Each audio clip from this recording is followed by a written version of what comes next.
Hello students, मैं Prince Kumar आप सभी को स्वागत करता हूं अपने परिवार यूडी रोजगार में। यह क्लास आप सभी का रीजनिंग का क्लास होने वाला है।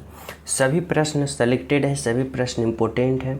अगर आप लोग किसी भी गवर्नमेंट जॉब की तैयारी कर रहे हो, किसी भी कम्पिटिटिव एग्ज़ाम की, तो यह क्लास आप सभी के लिए बहुत ही हेल्पफुल साबित होने वाला है। क्योंकि इस क्लास में जो पैटर्न का प्रयोग किया गया है, यानी आपका एग्जामिनर वर्तमान समय में जो पैटर्न उपयोग करके आपका प्रश्न पत्र तैयार करता है, वही पैटर्न पर आधारित इन क्लास में सभी प्रश्न देखने को मिलेगा। तो सभी विद्यार्थी सभी प्रश्नों को बारीकता से अध्ययन करना, हर प्रश्न को 100% देने की कोशिश करना, क्योंकि यहाँ से हर एक प्रश्न आप सभी के एग्ज़ाम में 100% हेल्पफुल साबित होने वाला है। तो चलो मैं शुरू करता हूँ। पहला प्रश्न देखो।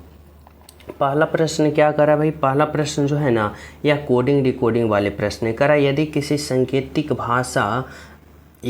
सांकेतिक भाषा में इतना का अर्थ इतना है, समझना, तो इतना का सांकेतिक कूट अर्थ क्या होगा? देखो यहाँ पे हमें ये पूछ रहा है, एग्जामिनर कर रहा है ना कि इतना को अगर इतना के रूप में लिखा जाता है तो इतना को आप लोग किस भाषा में लिखोगे, ये आप सभी को बताना है और सोचना समझना है। कैसे करोगे? तो देखो यहाँ पे क्या दे रखा है भाई? तो यहाँ पे दे रखा है RUMSZ। यहाँ पे क्या है? R है, U है, M है और फिर क्या है? S है और Z है। अब इतना का कितना रूप में लिखा है? तो इतना को यहाँ पे लिखा है P लिखा, R लिखा, I लिखा, N लिखा और T लिखा। यानी इतना का कूट भाषा में इतना लिखा, तो किस प्रकार से लिखा, यही ना हमें पता करना है। अगर ये पता हो जाए तो फिर वही लॉजिक हम इसमें अप्लाई करके राइट आंसर प्राप्त कर लेंगे ना। तो इसके लिए हमें क्या करना होगा? तो इसके लिए यहाँ पे हमें सबसे पहले इन सभी का अल्फ़ावर्ड पोजीशन लिखना पड़ेगा। जैसे देखो, R का अल्फ़ावर्ड पोजीशन 18 होता है, U का अल्फ़ावर्ड पोजीशन 21 होता है, M का कितना होता है भाई? M का 13 होता है, S का 19 होता है और फिर Z का कितना होता है? तो 26 होता है ना। P की बात करें तो P का 16 होता है, R की बात करें 18 होता है, I की बात करें 9 होता है, N की बात करें 14 होता है और T की बात करें तो 20 होता है। अब यहाँ पे आप लोग देखो कि आखिर इसमें लॉजिक क्या लगा रखा है और किस प्रकार से हो रहा है, तो समझना। अगर हम बात करें यहाँ पे कि देखो R का 18 अल्फ़ावर्ड पोजीशन होता है और R से क्या बन रखा है? तो P रखा है, यानी 18 से 16 जा रखा है। तो क्या किया? तो 18 में 2 को माइनस कर दिया और 18 के R का अल्फ़ावर्ड पोजीशन 18 में 2 घटाया 16 और 16 जो होता है P और यहाँ पे P लिख दिया। उसी प्रकार देखो U का 21 और 21 से कहाँ पे बना है? R पे, यानी R का 18। अब 21 से 18 पे जा रहा है, यानी यहाँ पे क्या हो रहा है? तो यहाँ पे माइनस का 3 हो रहा है। कितना हो रहा है? माइनस का 3 हो रहा है। फिर देखो M का 13, M का अल्फ़ावर्ड पोजीशन 13 और 13 से कहाँ जा रहा है? I यानी 9 पे, यानी 13 से 9 पे जा रहा है। यानी यहाँ पे कितना यहाँ पे अल्फ़ावर्ड पोजीशन को क्या कर रहा है? माइनस कर रहा है। तो 13 से 9 गया, यानी माइनस का 4 किया, ना। 13 में अगर हम माइनस का 4 करेंगे तो 9 बना। फिर देखो S का अल्फ़ावर्ड पोजीशन 19 और 19 से 14 हो गया, यानी S से क्या हो गया? तो N पे गया। S से कहाँ पे गया? N पे। तो 19 से 14 पे गया, यानी यहाँ पे माइनस का 5 किया। और Z का अल्फ़ावर्ड पोजीशन 26 और T का 20, यानी 26 से 20 पे गया तो माइनस का 6 किया। अब यहाँ पे आप लोग समझ पा रहे हो कि इसमें क्या लॉजिक लगा रखा है? तो इतना से इतना लिखने के लिए क्या किया ना, इतना के सभी का अल्फ़ावर्ड पोजीशन में पहले -2, -3, -4, -5 और -6 घटाया। तो वही लॉजिक, यानी यही लॉजिक हम इसमें अप्लाई करेंगे। सभी के अल्फ़ावर्ड पोजीशन में पहले -2, -3, -4 इस तरह से घटाएंगे तो हमें राइट आंसर आ जाएगा ना। तो फिर देखो यहाँ पे क्या दे रखा है भाई? तो यहाँ पे समझना, यहाँ पे क्या है? FUMSQ, यहाँ पे क्या है? F है, U है, M है, फिर S है और फिर Q है, ठीक है। अब इनका सभी का हमें क्या करना है? तो अल्फ़ावर्ड पोजीशन लिखना है। जैसे F का अल्फ़ावर्ड पोजीशन 6, U का अल्फ़ावर्ड पोजीशन 21, M का अल्फ़ावर्ड पोजीशन 13 और फिर S का अल्फ़ावर्ड पोजीशन 19 और Q का अल्फ़ावर्ड पोजीशन 17। इतना होता है। अब हमें क्या करना है? तो यहाँ पे अब हमें माइनस का करना है। कैसे? तो पहले -2, फिर -3, -4, -5 और फिर क्या करना है, माइनस का 6 करना है। अब देखो एफ़ का अल्फ़ाबेट पोजीशन कितना होता है, तो एफ़ का अल्फ़ाबेट पोजीशन 6। अब जब 6 में हम 2 घटाएंगे तो 6 में जब 2 घटाएंगे तो हमें क्या प्राप्त होगा भाई, तो 6 में जब 2 घटाएंगे हमें प्राप्त होगा 4, और 4 जो अल्फ़ाबेट पोजीशन होता है वह डी का, तो यहाँ पे क्या होगा, डी होगा। उसी प्रकार देखो यू का अल्फ़ाबेट पोजीशन 21 है, और जब हम 21 में 3 को माइनस कर देंगे, तो जब हम 21 में 3 को माइनस करेंगे तो हमें कितना प्राप्त होगा, 18, और 18 जो होता है वह किसका होता है भाई, तो वह आर का होता है, यानी यहाँ पे आर होगा ना। फिर देखो एम का अल्फ़ाबेट पोजीशन क्या दे रखा है, 13, और जब 13 में 4 को हम घटाएंगे, जब हम 13 में 4 को घटाएंगे हमें क्या प्राप्त होगा, 9, और 9 जो होता है वह आई का होता है, तो यहाँ पे आई होगा। फिर देखो यहाँ पे एस का अल्फ़ाबेट पोजीशन 19, और इस बार हम 19 में 5 घटाएंगे, तो 19 में 5 घटाएंगे 14, और 14 जो होता है वह एन का, तो यहाँ पे एन होगा। फिर देखो क्यू का 17 में जब हम 6 घटाएंगे तो हमें प्राप्त होगा 11, और 11 जो होता है वह के का। अब आप लोग यहाँ पे हमें बताओ कि DRIN के कौन सा ऑप्शन में दिख रहा है, तो देखो ऑप्शन नंबर हमें 3 में दिख रहा है DRIN के, जो कि क्या है, तो बिल्कुल सही है और बिल्कुल सत्य है, बोले तो ऑप्शन नंबर 3 है। तो समझ पा रहे हो इसमें क्या लॉजिक लगाया, समझ गए हो ना। तो चले हम सब अगले प्रश्नों पे। तो देखो अगला प्रश्न समझना क्या करा भाई, तो 2 नंबर का प्रश्न। देखो 2 नंबर का प्रश्न समझना करा, यदि PRATAP यानी इतना को इतना में लिखा है, इसको भी कुट भाषा में लिखा है, यानी यह भी प्रश्न कोडिंग डिकोडिंग का ही है, लेकिन इसमें जो यहाँ पे लॉजिक लगाया है थोड़ा अलग तरीका से लगाया है। कैसे, तो इस तरह से, यानी इतना को इतना लिखा, तो इतना को आप लोग कैसे लिखोगे, यही आप सभी से एग्जामिनर पूछना चाहता है। तो देखो हमें सबसे पहले ये समझना होगा ना कि आखिर यहाँ पे इतना से इतना लिखा तो कैसे लिखा। जैसे कि समझो P है, R है, A है, फिर क्या है, T है, A है और P है, प्रताप को क्या लिखा, तो यहाँ पे 16, 18, 0, 1, फिर क्या है 20, फिर 0, 1, यहाँ पे क्या है भाई, तो 20 है, फिर 0, 1 है, और फिर क्या है भाई, तो 16, इतना लिखा। यानी इतना का यहाँ पे कूट भाषा में इतना लिखा। अब इतना लिखा तो कैसे लिखा, इसको हमें प्राप्त करने के लिए क्या करेंगे, वही अल्फ़ाबेट पोजीशन करेंगे। जैसे कि देखो P का 16, R का 18, A का कितना होता है भाई, 1 होता है, T का कितना होता है 20 होता है, फिर A का कितना होता है 1 होता है, और P का कितना होता है 16 होता है। अब देखो इतना से इतना लिखा तो कैसे लिखा, क्या लॉजिक लगा के लिखा है, तो समझो हमारी बातों को, कुछ नहीं किया, बहुत ही सिंपल तरीका से किया है। जैसे देखो P का अल्फ़ाबेट पोजीशन 16 होता है ना, तो देखो यहाँ पे 16 ही लिखा। फिर देखो R का अल्फ़ाबेट पोजीशन 18, तो यहाँ पे देखो 18 ही लिखा। फिर देखो A का अल्फ़ाबेट पोजीशन 1, तो यहाँ पे 1 ही लिखा। अच्छा बताओ कि G1 के पहले अगर 0 दोगे तो इसका वैल्यू क्या होगा, 1 ही ना होगा, तो वही किया है, यानी 1 के पहले 0 दे दिया। इसका मतलब कोई नहीं, यहाँ पे डबल संख्या लेके चल रहा है, इसलिए यहाँ पे 0 दे दिया। अगर मान लो एक अल्फ़ाबेट पोजीशन 1 है, अगर यहाँ पे आप लोग 0 दोगे तो 1 का वैल्यू चेंज होगा, नहीं ना चेंज होगा, 1 ही होगा, तो वही किया है। और T का अल्फ़ाबेट पोजीशन 20, और यहाँ पे देखो 20 लिखा। फिर देखो A का अल्फ़ाबेट पोजीशन 1, और यहाँ पे 0, 1 लिखा, और फिर P का अल्फ़ाबेट पोजीशन 16, तो यहाँ पे 16 लिखा।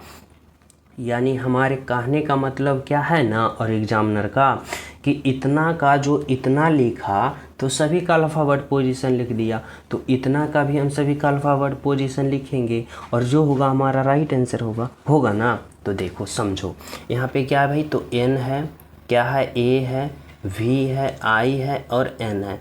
अब हमें क्या करना है, इतना का हमें यहाँ पे बताना होगा कि सभी का अल्फ़ाबेट पोजीशन क्या होगा, वही हमारा कूट भाषा होगा और वही हमारा राइट आंसर होगा। तो देखो कैसे करेंगे, इस तरह से देखो समझना। अगर हम बात करें N का अल्फ़ाबेट पोजीशन कितना होता है भाई, तो 14, तो यहाँ पे 14 लिखेंगे। A का अल्फ़ाबेट पोजीशन क्या होता है, 1 होता है, तो यहाँ पे क्या लिखेंगे 0, 1, क्योंकि यहाँ पे जो 1 का मान लिखा है ना, A यानी 1 का मान लिखा है, देखो 0, 1 में इस तरह से करके लिखा है, तो हम भी 1 का मान जो लिखेंगे 0, 1 लिखेंगे इस तरह के। समझ रहे हो ना। उसके बाद देखो भी का अल्फ़ाबेट पोजीशन कितना होता है भाई, तो भी का अल्फ़ाबेट पोजीशन 22, तो यहाँ पे 22 लिखेंगे।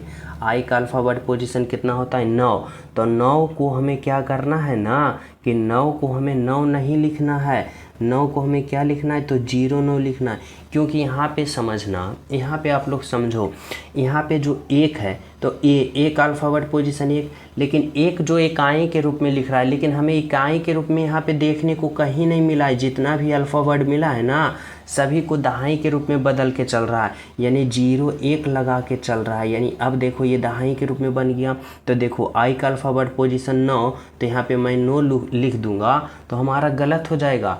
यहाँ पे देखो एग्जामिनर यहाँ पे किस किस पॉइंट में यहाँ पे लॉजिक लगा रहा है, आप लोग को समझना पड़ेगा। समझ रहे हो ना। तो यहाँ पे हमें इक्याई के रूप में नहीं लिखना है 9, हमें क्या लिखना है दहाई के रूप में, यानी 0 और 9।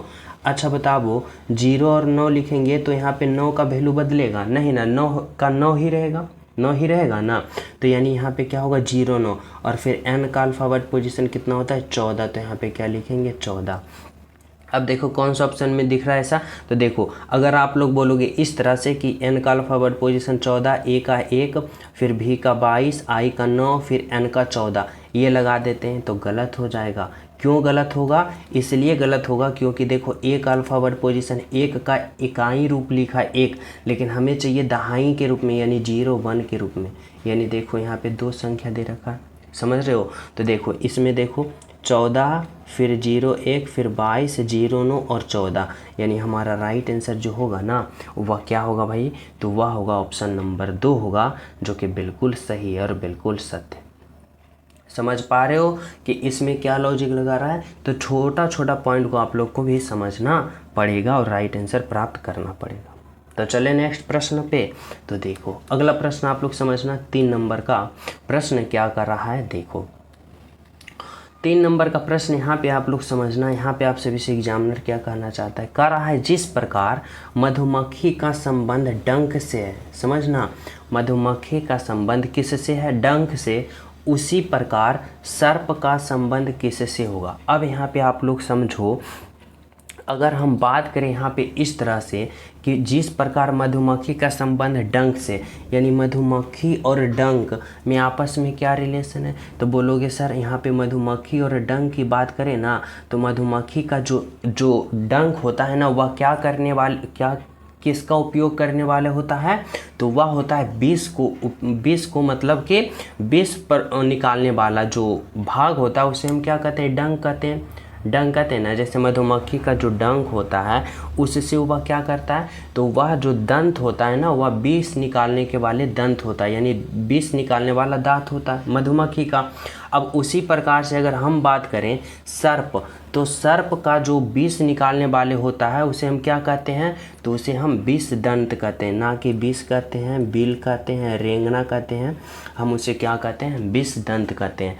कि जिस प्रकार मधुमक्खी का संबंध डंक से है, तो इस तरह से है कि मधुमक्खी जो विष निकालने वाला भाग होता है ना मधुमक्खी का उसे डंक कहा जाता है, उसी प्रकार सर्प का जो विष निकालने वाला भाग होता है ना उसे विष दंत कहा जाता है। यानी हमारा राइट आंसर जो होगा ना ऑप्शन नंबर 4 होगा, बिल्कुल सही और बिल्कुल सत्य।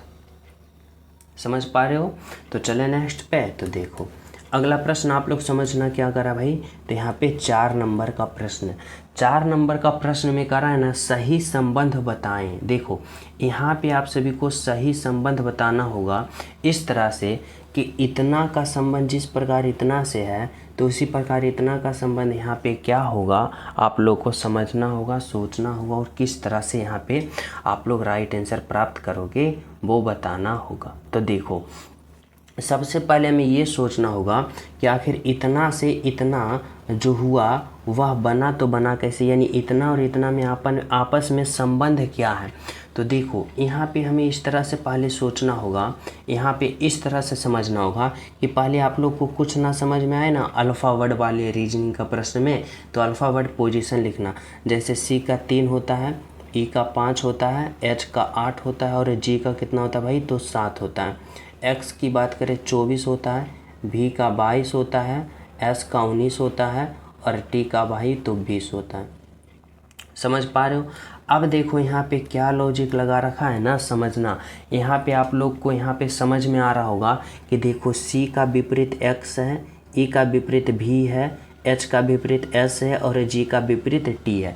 बोलोगे कैसे विपरीत है सर, हम समझ में ना आया, हमें कुछ नहीं आया। जैसे कि समझना, यहाँ पे अगर हम ABCD की बात करें तो ABC इस तरह से चलते हैं और कहाँ पे पहुँचते हैं तो Z पे, और Z के पहले क्या होता है तो यहाँ पे Y होता है, X होता है, यानी X Y Z इस तरह से होता है। तो इसमें विपरीत हमारे कहने का मतलब है ना कि इधर से A और इधर से J, इधर से B, इधर से Y, इधर से C और इधर से X, यानी ये दूसरे जो है ना एक दूसरे का विपरीत है। और विपरीत हम तब मानेंगे, यहाँ पे प्राप्त करेंगे जैसे कि दोनों का अल्फ़ाबेट पोजीशन को जोड़ने के बाद 27 आना चाहिए। जैसे देखो A इधर सबसे अंतिम है और Z सबसे अंतिम है, यानी एक दूसरे का उल्टा है ना।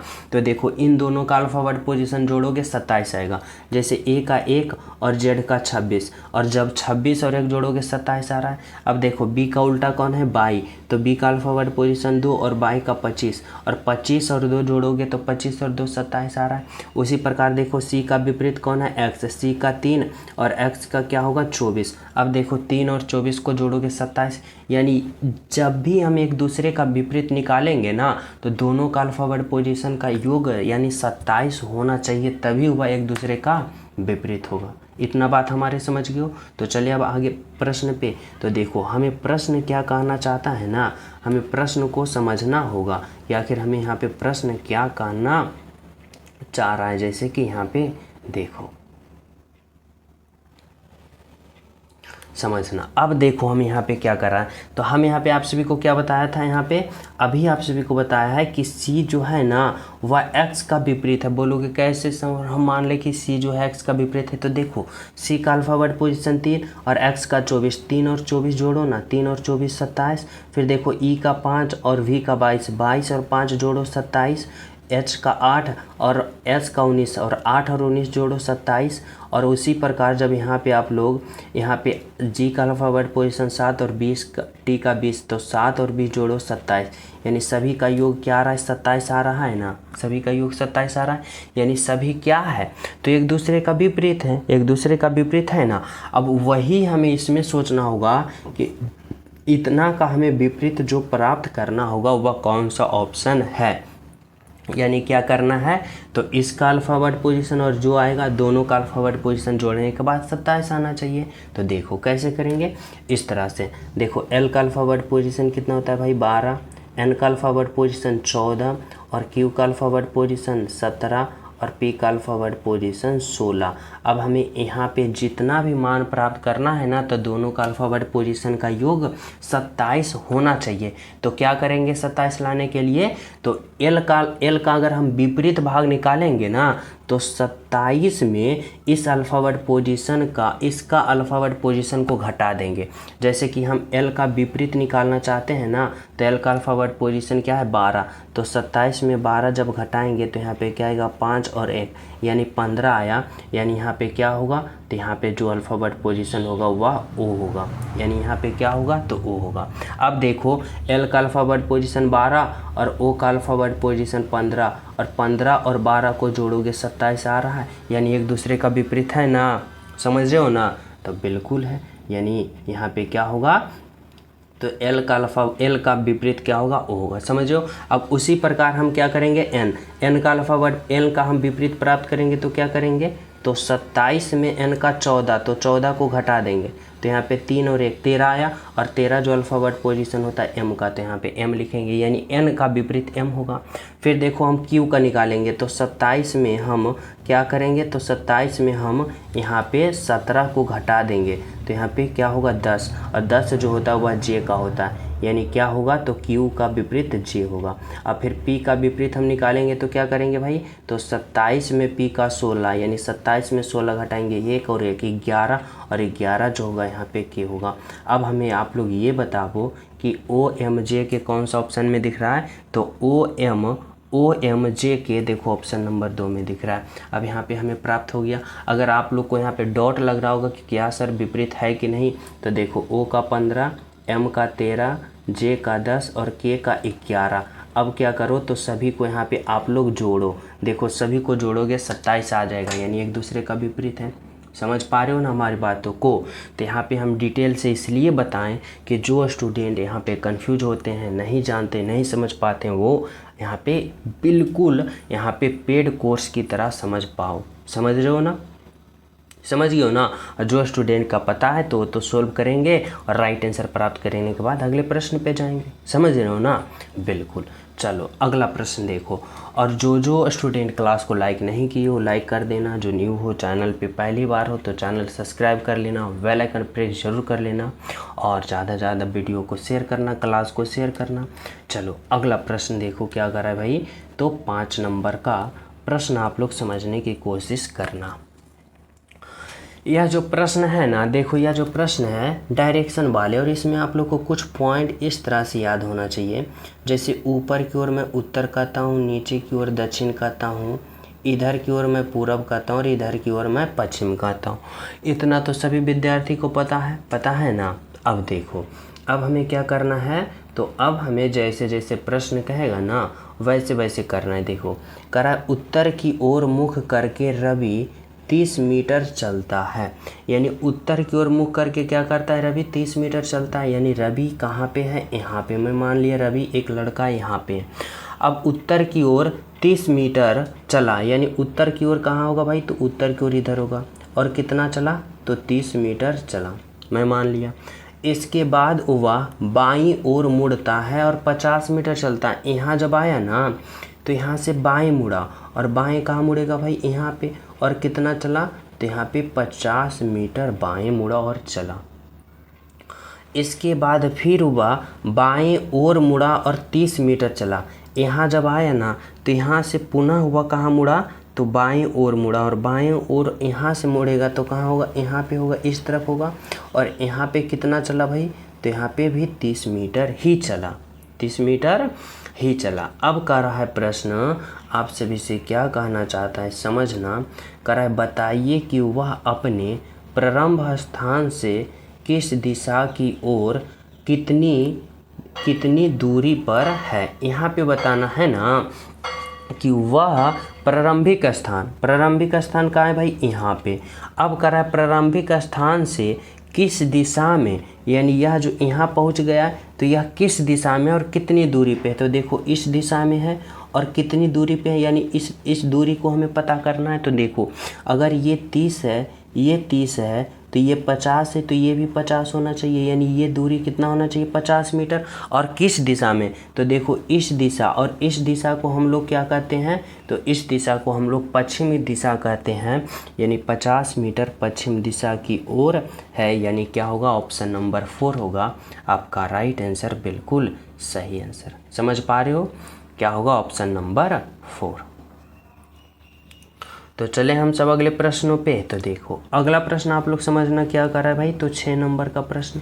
देखो 6 नंबर का जो प्रश्न है ना, यह प्रश्न ब्लड रिलेशन का प्रश्न है। और इसमें आप लोग को कैसे करना है, देखो हमारे जितने भी प्रश्न रहता है ना, सभी प्रश्न एग्जाम के पैटर्न पे रहता है। यानी सभी प्रश्न में आप सभी को इस तरह से लॉजिक लगा हुआ प्रश्न देखने को मिलेगा, जो कि आप सभी को हर प्रश्न में आप सभी को कन्फ्यूजन पैदा करेगा।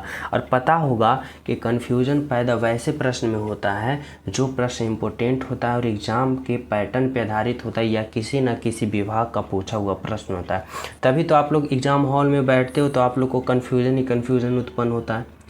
जो एग्जामिनर आपका प्रश्न सेट करता है उसमें कन्फ्यूजन ही रहता है, और वैसे ही प्रश्न रहता है। तो आप लोग वैसे प्रश्न पे प्रैक्टिस करो जो आप उस प्रश्न से कुछ ना कुछ सीख पाओ। अब बताओ कि आप लोग वैसे प्रश्न पे प्रैक्टिस करोगे जिसमें आप लोग को पूर्ण रूप से आता है, तो फिर फ़ायदा प्रैक्टिस करने से कोई फ़ायदा नहीं होगा। यानी फ़ायदा हमें तब हो जब हम उससे कुछ सीखें। तो वैसे ही प्रश्नों पे प्रैक्टिस करना। और देखो इसमें भी वही थोड़ा सा लॉजिक लगा रखा है। कैसे, तो देखो एक पुरुष का परिचय देते हुए एक स्त्री ने कहा, यानी यहाँ पे क्या है, तो 2 व्यक्ति है। कौन कौन है, तो एक पुरुष है, समझना। एक कौन है, तो यहाँ पे एक पुरुष है, समझना। और एक कौन है भाई, तो एक स्त्री है। एक पुरुष और एक स्त्री यानी दो व्यक्ति है। अब क्या कर रहा है ना कि एक पुरुष का परिचय देते हुए स्त्री ने कहा, यानी इस पुरुष का परिचय देते हुए ये स्त्री ने क्या कही भाई, तो क्या कही कि इसके ससुर, यानी किसके, तो इस पुरुष का जो ससुर होगा, इस पुरुष का जो ससुर है यानी इसके ससुर के पिता, यानी इस पुरुष के जो ससुर है और ससुर के भी कौन, तो पिता, यानी इसके ससुर के पिता जो है ना मेरे ससुर है, यानी इस स्त्री के ये कौन है, तो ये ससुर है। समझना, यहाँ पे पहले आप लोग कंफ्यूज नहीं होना, पहले आप लोग समझो। प्रश्न यही कहना चाहता है। अब हमें समझना होगा कैसे, तो इस तरह से। किस तरह से, तो भाई तो यहाँ पे करा इसके ससुर, यानी इस पुरुष का जो ससुर है ना, ससुर के पिता, यानी इस पुरुष के ससुर और ससुर के पिता, ये जो पिता है मेरे ससुर है, यानी इस स्त्री का ये कौन है, ससुर है। अब प्रश्न कहना क्या चाहता है, समझना, करा कि बताइए कि वह पुरुष स्त्री से कैसे संबंधित है, यानी यह स्त्री जो है इस पुरुष को क्या कहेगी, यह स्त्री इस पुरुष को क्या कहेगी, ये बताना होगा। तो पहले आप लोग ये समझो, देखो इस पुरुष का ये ससुर है, ठीक है, और यह पहले समझो कि इस स्त्री का ये कौन है, तो इस स्त्री का ये जो है ना ये ससुर है। और जब ये ससुर होगा तो इसका जो ये लड़का है ना, ये जो लड़का है ये कौन होगा, तो इसका ये पत्नी होगा, यानी ये और ये दोनों कौन है, समझना। देखो मैं यहाँ पे करता हूँ, ये और ये कौन है, तो ये और ये दोनों पति पत्नी होगा, तभी तो पति पत्नी होगा, तभी तो इस व्यक्ति का ये जो पिता है इस स्त्री का ये ससुर हो पाएगा, यानी ये दोनों पति पत्नी होगा, तभी तो इस व्यक्ति यहाँ पे जो ससुर है इसका पिता, इस स्त्री का ये कौन होगा, तो ससुर होगा। समझ रहे हो ना, समझ रहे हो। अब हमें क्या कहना है, तो देखो अब यहाँ पे आप लोग समझ गए हो कि ये जो व्यक्ति है और ये जो स्त्री है दोनों कौन है, तो दोनों पति पत्नी हैं। अब देखो ये स्त्री जो है इस पुरुष को क्या कहेगा, तो देखो इसका ये कौन है, तो ये ससुर है, और ये कौन होगा, सास होगा। अब ये स्त्री इसको क्या कहेगा, इस पुरुष को, तो ये स्त्री इस पुरुष को दामाद कहेगा। क्या कहेगा, दामाद कहेगा। समझ रहे हो हमारी बातों को। तो इस तरह से आप लोग को समझना होगा, और इस तरह से यहाँ पे हमें डिटेल से बताना पड़ा ताकि आप लोग बिल्कुल समझ पाओ। समझ रहे हो। तो चले नेक्स्ट पे। तो देखो समझना, 7 नंबर का प्रश्न क्या करा भाई, 7 नंबर का करा है कि निम्नलिखित श्रृंखला में ऐसे कितने 2 हैं, ऐसे 2 को हमें ढूंढना है जिसके ठीक पहले 3 नहीं है, यानी इसके ठीक पहले 3 जो है वह नहीं होना चाहिए, लेकिन ठीक बाद में 4 हो, यानी इसके बाद में 4 होना चाहिए। ऐसे 2 को हमें चयन करना होगा। तो देखो कहाँ कहाँ 2 है, ढूंढो। देखो यहाँ पे 2 है, 2 के पहले क्या होना चाहिए, 3 नहीं होना चाहिए। तो देखो यहाँ पे 3 नहीं है, और 2 के बाद 4 होना चाहिए। देखो 4 है, तो यानी ये सही है। फिर देखो 2 कहाँ है, तो 2 यहाँ पे है। 2 के पहले क्या होना चाहिए, तो 3 नहीं, तो देखो 3 नहीं है, और 2 के बाद क्या होना चाहिए, 4, लेकिन यहाँ पे 4 भी नहीं है, यानी ये गलत हो गया। फिर देखो 2 के पहले क्या होना चाहिए, 3 नहीं होना चाहिए, लेकिन 3 है, तो ये भी गलत। 2 के पहले 3 नहीं होना चाहिए, ये भी गलत। 2 के पहले 3 नहीं होना चाहिए, देखो नहीं है, और 2 के बाद 4 होना चाहिए, देखो यहाँ पे 3 है, तो ये भी गलत। 2 के पहले 3 नहीं होना चाहिए, नहीं है, लेकिन 2 के बाद 4 होना चाहिए, ये भी नहीं है। 2 के पहले क्या होना चाहिए, 3 नहीं होना चाहिए, लेकिन 2 के बाद, सॉरी यहाँ पे देखो 2 के क्या करा है, 2 के पहले 3 नहीं होना चाहिए, लेकिन 3 है, ये गलत होगा। फिर देखो 2 के पहले 3 नहीं होना चाहिए, नहीं है, लेकिन 2 के बाद 4 होना चाहिए, 4 है, यानी ये सही है। फिर देखो 2 के पहले 3 नहीं होना चाहिए, लेकिन 3 है, ये गलत। तो हमें कितना मिला, तो एक सही वाले मिला, और एक सही वाले कहाँ मिला, ये 2, यानी ऐसे कितने हैं, तो ऐसे 2 है, यानी ऑप्शन नंबर 4 होगा हमारा राइट आंसर। समझ पा रहे हो क्या होगा आपका राइट आंसर, तो ऑप्शन नंबर 4 होगा। तो चले अगले प्रश्नों पे। तो देखो अगला प्रश्न, देखो 8 नंबर का प्रश्न समझना भाई। यहाँ पे आप सभी से क्या कहना चाहता है, 8 नंबर का जो प्रश्न है ना, करा यदि जोड़ का अर्थ भाग है, भाग का घटाव, घटाव का गुना, गुना का जोड़, तो निम्नलिखित समीकरण का मान क्या होगा। यहाँ पे आप सभी को हल करना है। कैसे, तो इस तरह से समझो। यहाँ पे क्या करा है भाई 8 है, फिर देखो जोड़ है, जोड़ का अर्थ क्या करा है, जोड़ का अर्थ भाग है, यहाँ पे भाग 2 4 होगा। फिर देखो भाग, भाग का अर्थ क्या है घटाव, तो यहाँ पे घटाव 2 3 होगा। फिर देखो क्या है गुना, गुना का अर्थ क्या है जोड़, तो यहाँ पे जोड़ 2 फिर 5 होगा। फिर देखो घटाव, और घटाव का अर्थ क्या है गुना है, तो यहाँ पे गुना 2 9 होगा। अब आप लोग क्या करो, तो इसका हल करो। कैसे, तो बोर्ड मास का प्रयोग करके, यानी पहले भाग फिर गुना फिर जोड़ और अंत में घटाव।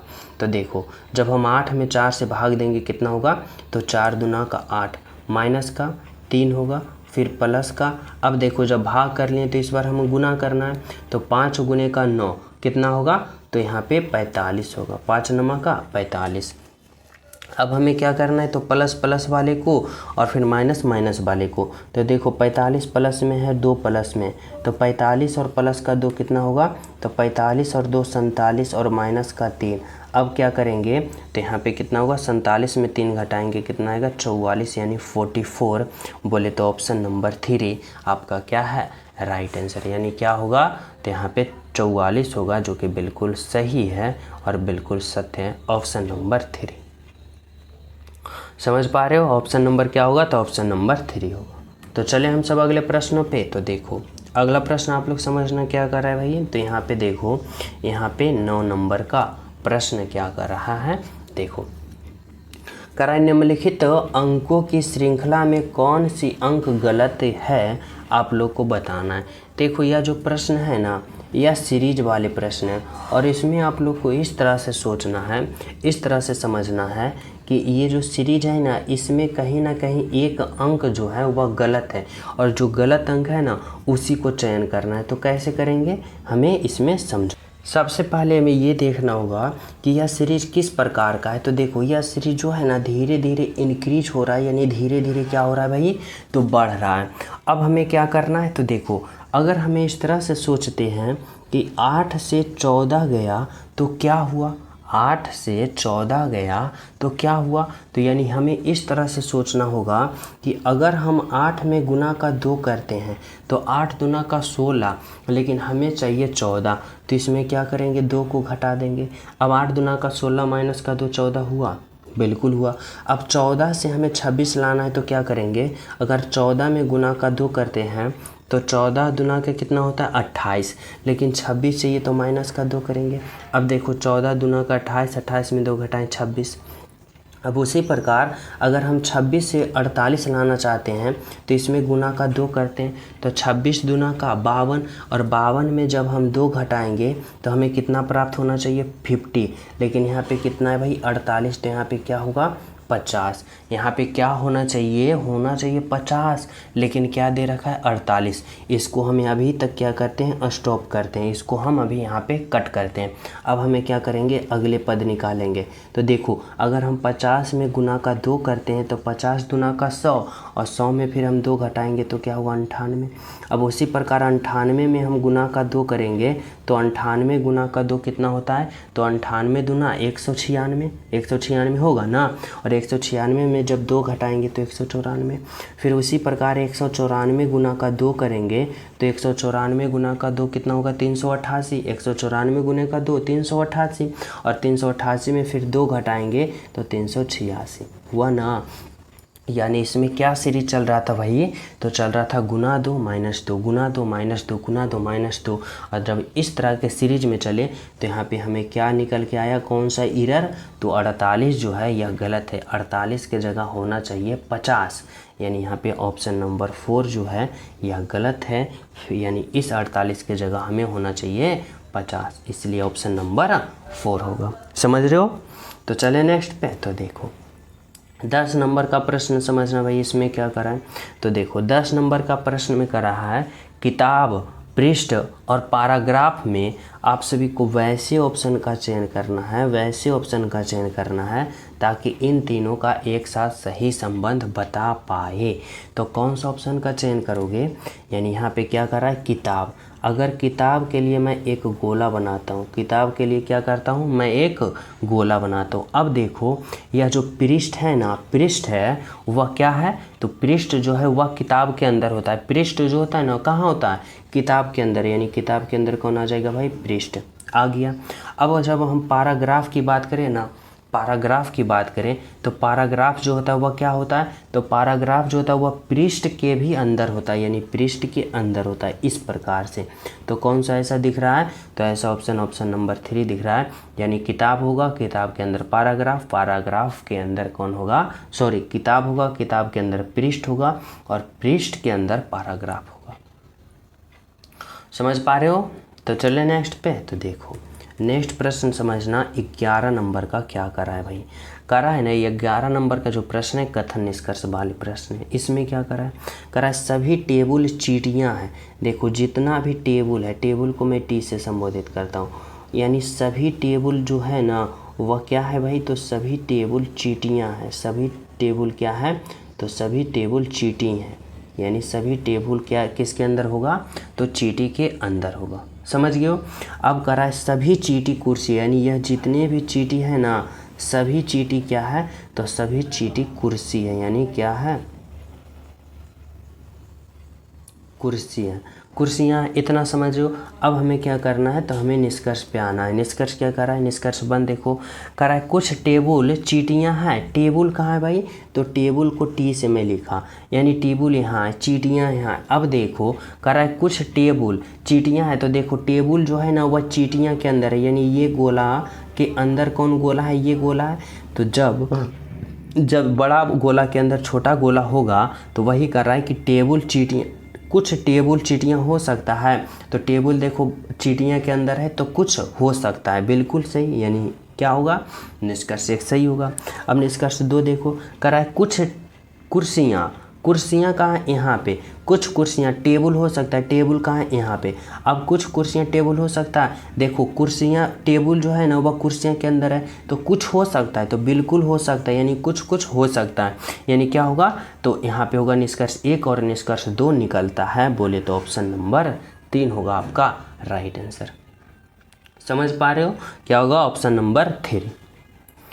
चले अगले प्रश्न पे। देखो 12 नंबर का प्रश्न समझना भाई, यहाँ पे क्या करा है, देखो 12 नंबर का प्रश्न आप सभी से करा है ना कि निम्नलिखित शब्दों का उपयुक्त क्रम बताएं। यहाँ पे आप सभी को बताना होगा बालक है, नौकरी है, विवाह है, नवजात शिशु है और शिक्षा है। अब आप लोग बताओ कि इसमें सबसे पहले कौन होगा, उसके बाद और फाइनल अंत में कौन होगा। इस तरह से आप लोग को यहाँ पे क्या करना है, राइट आंसर प्राप्त करना है। तो कैसे करोगे, तो देखो इस तरह से आप लोग करोगे यहाँ पे कि सबसे पहले कौन होगा, तो देखो सबसे पहले कौन होगा भाई, तो सबसे पहले नवजात शिशु होगा, यानी डी होगा। नवजात शिशु हो गया, यानी नवजात शिशु, जब नवजात शिशु थोड़ा सा विकास होगा तो वह क्या होगा भाई, तो वह बालक होगा, यानी ए नंबर। और जब वह बालक होगा तो क्या करेगा, तो बालक होने के बाद वह क्या करेगा, तो शिक्षा ग्रहण करेगा, यानी ई नंबर, शिक्षा प्राप्त करेगा। और जब शिक्षा प्राप्त करेगा उसके बाद वह क्या करेगा भाई, तो शिक्षा प्राप्त करने के बाद वह नौकरी करेगा, यानी बी नंबर। और जब वह नौकरी कर लेगा तो वह क्या करेगा, विवाह करेगा, यानी सी नंबर। अब बताओ कौन सा ऑप्शन में D A E B C दिख रहा है, D A E B C बोले तो देखो ऑप्शन नंबर डी में दिख रहा है, जो कि आपका क्या है, तो राइट आंसर है और बिल्कुल सही है। ऑप्शन नंबर बोले तो डी है, क्या है, तो ऑप्शन नंबर डी है। समझ पा रहे हो, आपका राइट आंसर क्या होगा, तो ऑप्शन नंबर डी होगा। तो चले हम सब अगले प्रश्नों पे। देखो समझना, यहाँ पे 13 नंबर का प्रश्न आप सभी से क्या कहना चाहता है। 13 नंबर का प्रश्न करा है लुप्त संख्या ज्ञात करें, मिसिंग नंबर बताना है कि इस भाट के जगह जो होगा ना वह आखिर क्या होगा और कैसे होगा। तो हमें सोचना होगा, इस तरह से हमें समझना होगा कि इस तरह से कि जिस प्रकार यहाँ पे 12 आया ना, जिस प्रकार यहाँ पे 24 आया ना, तो उसी प्रकार यहाँ पे हम राइट आंसर प्राप्त नहीं करेंगे ना। तो देखो समझो, अब हमें सोचना होगा कि 9 और 10 और 12, यानी हम आपस में इसको किस तरह से कैलकुलेशन करें ताकि यहाँ पे राइट आंसर आ जाए।